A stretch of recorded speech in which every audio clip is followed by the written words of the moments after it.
Hello, this is James Corbett of CorbettReport.com, and I come here today with a message for you. You the environmentalists, you the activists, you the campaigners, you who have watched with growing concern the ways in which the world around us has been ravaged in the pursuit of the almighty dollar. You who are concerned with the state of the planet that we are leaving for our children and our grandchildren and those generations yet unborn. This is not a message of divisiveness, but cooperation. This is a message of hope and empowerment, but it requires us to look at a hard and uncomfortable truth. Your movement has been usurped by the very same financial interests you thought you were fighting against. You have suspected as much for years.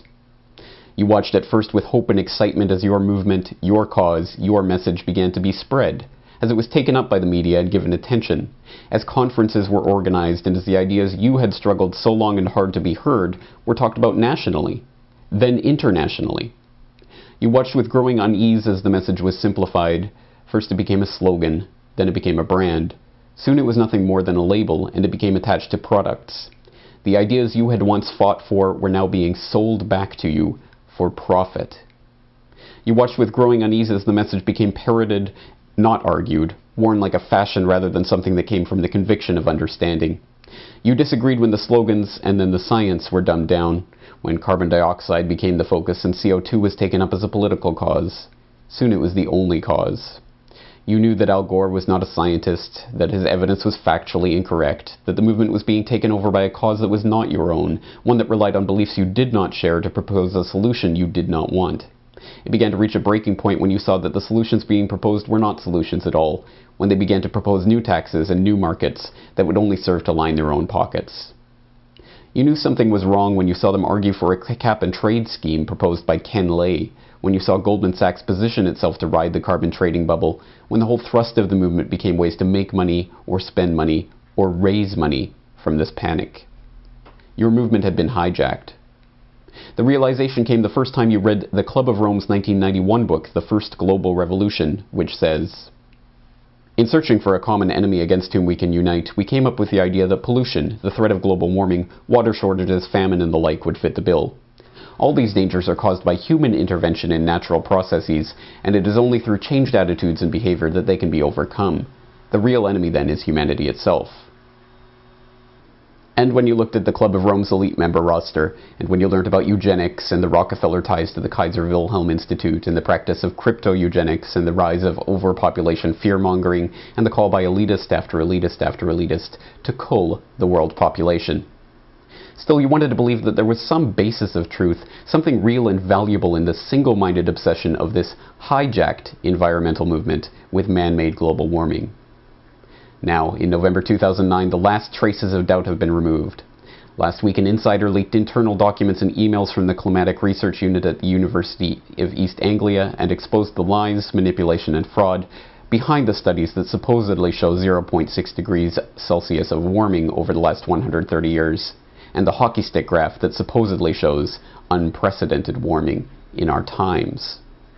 We now know that these scientists wrote programming notes in the source code of their own climate models, admitting that results were being manually adjusted. We now know that values were being adjusted to conform to scientists' wishes, not reality. We now know that the peer review process itself was being perverted to exclude those scientists whose work criticized their findings. We now know that these scientists privately expressed doubts about the science that they publicly claimed to be settled. We now know, in short, that they were lying.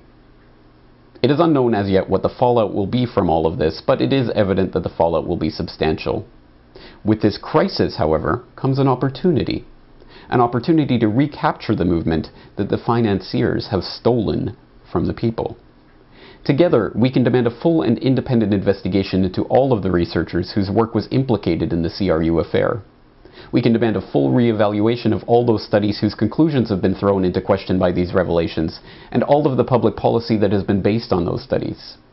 We can establish new standards of transparency for scientists whose work is taxpayer-funded and/or whose work affects public policy, so that everyone has full and equal access to the data used to calculate results and all of the source code used in all of the programs used to model that data.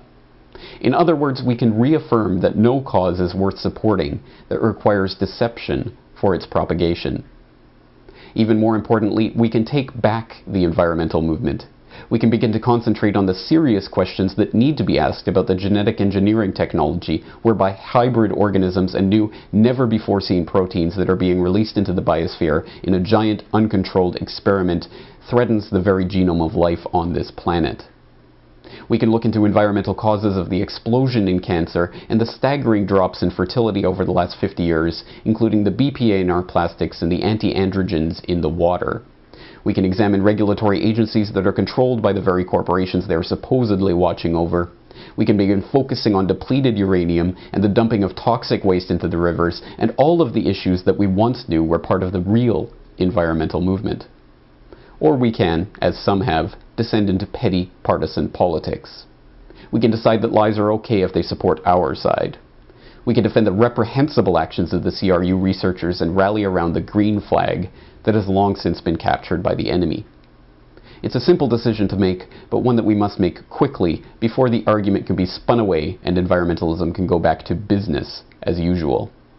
We are at a crossroads of history, and make no mistake, history will be the final judge of our actions, so I leave you today with a simple question. Which side of history do you want to be on? For the Corbett Report in Western Japan, I am James Corbett.